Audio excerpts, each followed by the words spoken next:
Hi, I'm Kevin Newsom with the North Little Rock Public Library, and this is Discover North Little Rock. I'm a lifelong North Little Rock resident, and I think there's a lot of things about our city that are just amazing, things that we can be proud of. And so we're going to take you on a backstage pass on some of those things that we're going to go see in North Little Rock. We're starting at the Arkansas Inland Maritime Museum. This is Camille Smith with the museum. So Camille, thank you for being here. Thank you for having me. You guys are the home of the U.S.S. Razorback. Yes, sir. And also, it's not U.S.S., is it the U.S.S. Hoga? It is Hoga. It's Y.T 146, stands for yard tug. I knew it had a different, so I wanted to make sure I had that right. How about we go take a tour? We'll start with the Razorback. All right, let's go. Let's go. All right, we're here outside the U.S.S. Razorback. We're going to start with that. Camille, this ship, first thing that I noticed, flies two flags. One's the American flag and the other is the Turkish flag. Correct. Why the two flags? So we actually gave the submarine to Turkey in 1970 in an exchange, and she served longer in Turkey than she served in the U.S. So when we brought her back to the United States, we agreed that we would still fly the flag in honor of her service in Turkey. Okay, and this is a historic vessel in that it was in World War II. It was active in service then. Yep. Okay. It was. She did 5 battle patrols, a lot of lifeguard patrol as well. We'll see the battle flag whenever we go down, and we can go in more depth about her war patrols then. And she was in Tokyo Bay when the Japanese surrendered. She was.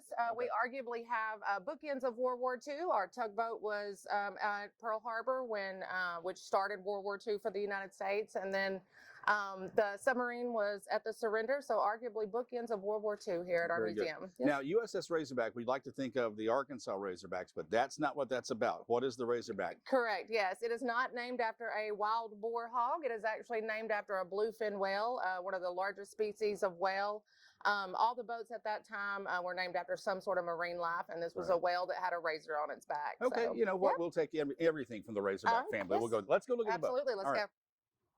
All right, so Camille, as I understand, the deck is interesting on this ship because it has a rail that the sailors would be connected to. So if you were outside on the deck, then you didn't go very far if you fell. Hopefully, yes. Yeah, this is the way to get in. Correct. Okay. Yes. All right.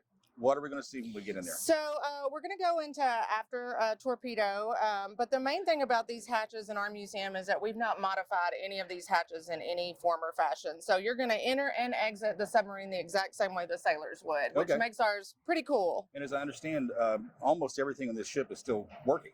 Correct. Okay. Almost everything, yes. She's arguably 90% operational. That depends on if you ask a civilian or a sailor. Yeah, so yeah, that's pretty cool. All right, let's go look. Yep, let's go.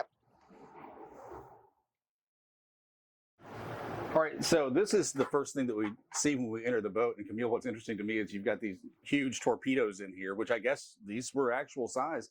But also, too, you've got places where these guys were sleeping in here right next to the torpedoes. Absolutely. With 80 people on a submarine, you'll pretty much find a bed anywhere. But we have the honeymoon suite in here, which is above one of the torpedoes. Yeah, that's lovely. Definitely the best place on the boat to sleep for sure. Yeah. All right, so Camille, this is maneuvering. So this is, they're driving the boat here. I would have thought it would had been more towards the front, but it's near the rear of the boat. That's really interesting. And so whoever did this has control of speed and depth and I guess all of it. This is pretty much anything that has to do with anything that's maneuvering. I don't really think that they had much to do with the depth in this room, but more forwards, backwards, kind of maneuvering in that department. We'll do the depth when we get into the control room. You'll see all the buttons for that there. All right, so Camille, we're in one of the 2 engine rooms. This is the aft? This is the aft engine room. It houses 2 of the 4 engines that were on the submarines, and she has 3 Fairbanks and Morse remaining engines on the boat. So these were diesel engines. They helped charge the battery. The boat actually ran off electricity, kind of like a train would do. And so I didn't realize this until today, but the engines didn't turn the props. It's the electric motors that did that. Correct. But they had to have the diesel engines to charge the batteries also, and really loud in here. In fact, a lot of the sailors that worked in the engine room may have ended up with hearing loss later in life because they didn't wear ear protection. They didn't realize how important that was. Yeah, that's very true. They all have a lot of the same hearing problems the enginemen do. And we actually have one engine that still will start. So we're going to go into the forward engine room and show you that engine. So Camille, this is the engine that still works. That's right. We're not going to fire it up, but it will fire up. It will fire up. Every year we have a Razorback work party. Some of her former sailors and enginemen come and work on her. We started it up in April of this year, so we're still pretty lucky that we can still hear and smell her start. Yeah, we'll get to smells in a minute too. Yes, yes. All right, this is the U.S.S. Razorback battle flag. Correct. And if you would explain what the battle flag is, what that's all about. So in every patrol, basically, the boats had a battle flag, and it basically just represented her efforts during that time. This represents 12 small merchant ships and 4 larger merchant ships. And then 5 airmen that she rescued during World War II, as well as 2 battleships. Very active. Yes, very active. Yep. All right, so Camille, we were going to talk about smells. This is where it kind of gets unpleasant with this. But this is the water purifying, or it made the salt water drinkable. So, and I understand the fact is like 1,000 gallons. 1,000 gallons a day. You still had to ration quite a bit. There still wasn't a lot of water left for showers or any other hygienic. It was mostly just to survive and run the boat. But it got a little ripe as far as smells. Bet it did. You could run the engine and it would purify the air. But everybody pretty much smelled the same after deployment. Yeah, Yep. Just you got to know what you're getting into if you're going to be on a submarine. Absolutely. So Camille, this is where a lot of the crew members slept. If they didn't sleep in the back, they slept here. They did the hot bunking, so they would sleep in shifts. Correct. Yeah, and also too, a lot of times you just had to store things where you could store them. And so if they were going to be on a long patrol, there would be things that would be hanging in the shower. So that meant you couldn't take a shower because there was food or produce or something. Sure, yeah. They would store things anywhere they could. Specifically, the showers was left a lot of space, which is there's several reasons why they didn't take showers, mostly because of the water and because of the space. They stored anything they could anywhere. Let's go look at the kitchen. This is very interesting, and the where you would eat, and it was kind of a little bit of everything. So let's go look at that. So this is the galley. Yes, sir. And at different times, the crew members would eat here. This would also be their off-time spot. They would come here too. And I was told that there's a secret under these tablecloths. So what's the secret? There are. So these are actually game tables. We had checkers, backgammon. There was even a space here if they wanted to watch a movie. There was. They always allowed them to bring like maybe 2 or 3 reels. So they would put a projector here and a screen here. They would watch movies, play cards, play checkers. Just about anything they did aside from work or sleep was done in this room. Alrighty, so pretty much anybody that ate food on this boat, including the officers, the food was made in this galley. It's just incredible that they were able to feed this many people, and they actually made 4 meals a day: breakfast, lunch, dinner, and mid-rats, which was a midnight rations for those that were still on duty. So everything was made in this kitchen. The officers' food was taken up the front. We'll see in a moment, but everybody ate from this kitchen right here. It's interesting in that there's storage right below us, and you have to volunteer for submarine duty. You can't just get drafted into it. You have to say, hey, I want to do it. But the one plus is the food's a lot better. The pay is a little better, and the food is a lot better. So they had shrimp bowls. They would hear shrimp on the sonar, and they would surface, and they would have shrimp bowls, lobster. I mean, they got the best food out of pretty much anybody in the service at that time for sure. All right, I'm going to show you the radio room. I'm actually going to introduce you to Joe Mathis. He's a former submarine radio operator, and he's going to tell you all about the communications in the radio room. All right, so we're going to look at the radio room, and Joe, you know more about this than anybody that works here. So tell us a little bit more about the radio room. Okay, this is how submarines would keep in contact with the outside world. So radio's job is very important. That's how they would receive orders. Could they do that underwater? No, you had to come either surface the submarine or come near enough to the surface to stick an antenna out of the water. Okay. That way you can receive your orders from your superiors or report what you've done, or you've sighted a convoy or something like that. Was there like a certain time you had to check in, or was that just up to the captain of the ship? It's up to the captain of the ship and depending on what they were doing at the time. So if he could safely contact his superiors, then he would do so. If he couldn't, he would wait. All right, I want to take us up here to what would be the control center of the boat, and I want you to explain a little bit about that if you would too. Certainly. All right, Joe. So explain this is really the heart of the ship, the control center. And then what's above us? We're not going to go there, but what's there? Above us is what we call the conning tower. That's where the periscopes are. Okay. And that's where the officer in charge of the submarine would be stationed. It'd either be the commanding officer or one of his officer corps. Right. So everything that happens on the submarine has to go through the man in charge up there. He has to know exactly how the submarine is going to react at any given moment. Right, but we're not going to go there because it's tight quarters and not the best place to be. It's tight quarters. It's a very difficult space to get into and out of. I understand. So. I would think that somebody would be in that big sail, but nobody's in that, are there? No, that is a superstructure that was installed during the Guppy upgrades in the 50s and 60s. Mm-hmm. And it's just a housing to cover all of the mast antennas and stuff to streamline the submarine, which was part of the Guppy program that she went through. So how do you steer the submarine? How do you go up? How do you go down? Well, to control the depth and the angle of the submarine, you would use two sets of wings that we call the bow planes and the stern planes. The bow planes are the pair of wings on the front of the submarine. Stern planes are the matching pair on the back. Right. Now, with the submarine underwater, you're using the ship's speed and those two sets of wings to control the depth and the angle of the submarine, depending on what the mission requires. In order to steer the ship, you, of course, have to turn the rudder, which is on the back of the submarine, and you have to steer by a compass course.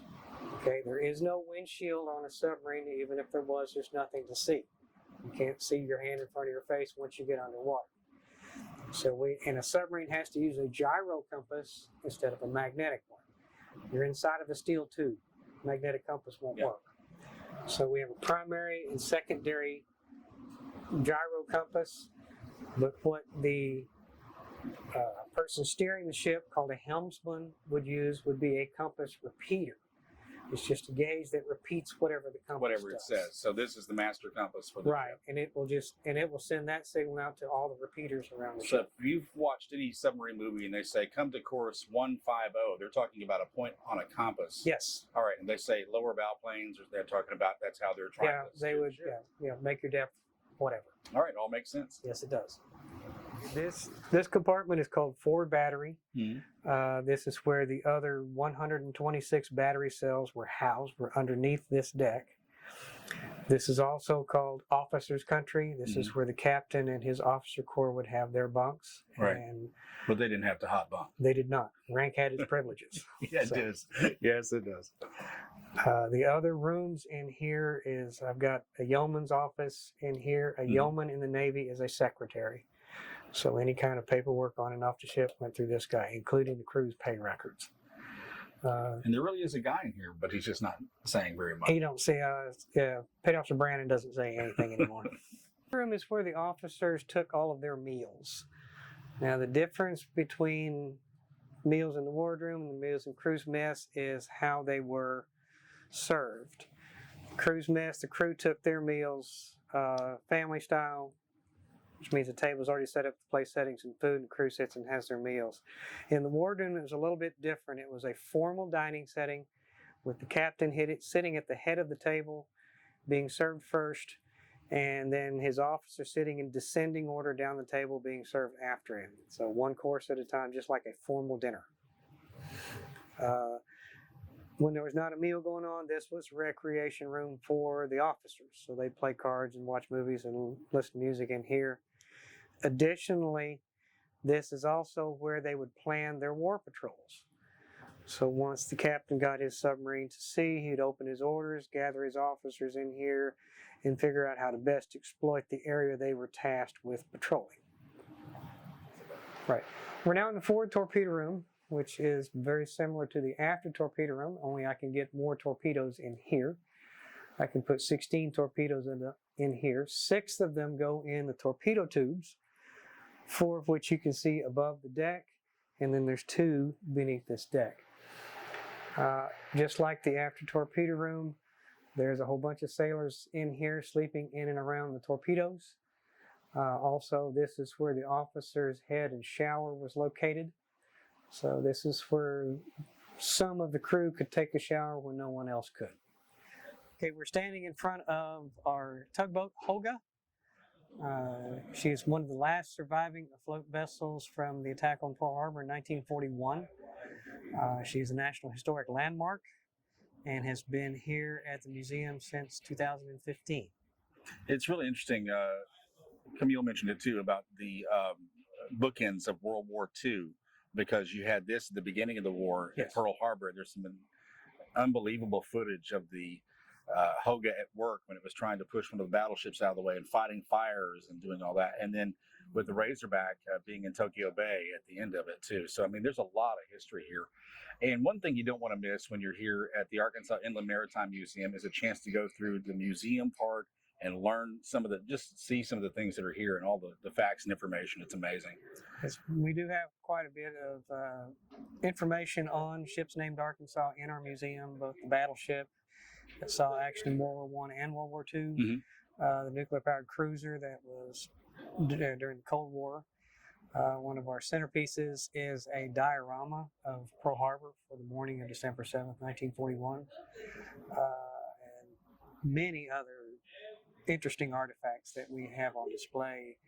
And we only able to display about 20% of our total holdings. Wow. So a lot of our stuff is in storage. Well, it's crazy that the ships that were in Pearl Harbor, there are none that survive other than the Hoga now. It's just, they over time scrapped out They or scrapped whatever. out, or they were sold to foreign countries and then scrapped. So Hoga is one of the few that are left. There is a Coast Guard cutter that's still around that was stationed in Honolulu, Pearl Harbor. As far as the submarine goes, of the over 250 Allied ships that were in Pearl Harbor, Tokyo Bay in 1945, there are 3 left. Wow. It's the U.S.S. Razorback here, U.S.S. Cavallo Submarine Museum in Galveston, Texas, and of course the U.S.S. Missouri in Pearl Harbor. Wow. Let's go take a look at the Hoga and see what this is all about too. All right. We're in the pilot house of the tugboat Hoga. She's one of the last surviving afloat vessels that was present at Pearl Harbor in 1941. She worked very diligently for 72 hours to reposition ships, rescuing sailors, pushing the Devad up onto the beach so she wouldn't block the shipping channel. That's what these little yard tugs were meant to do. They were never meant to go to open ocean. They stayed in the harbor to do their thing. Yeah. Got some of the things familiar that we saw in the sub. We got the compass here. Love to play with that and have a good time. Unfortunately, we're just about out of time.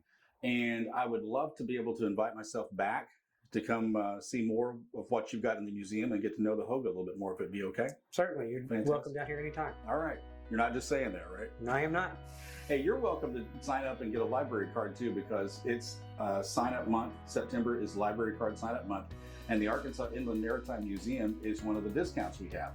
It'll get you half price admission. It's well worth doing. You can do that online. We've got the information there, northlittlerocklibrary.org, or at our locations, the one at Lehman Library on Orange Street or Argenta Library on Main Street. But we'll catch you next time, and thank you so much for watching Discover North Little Rock.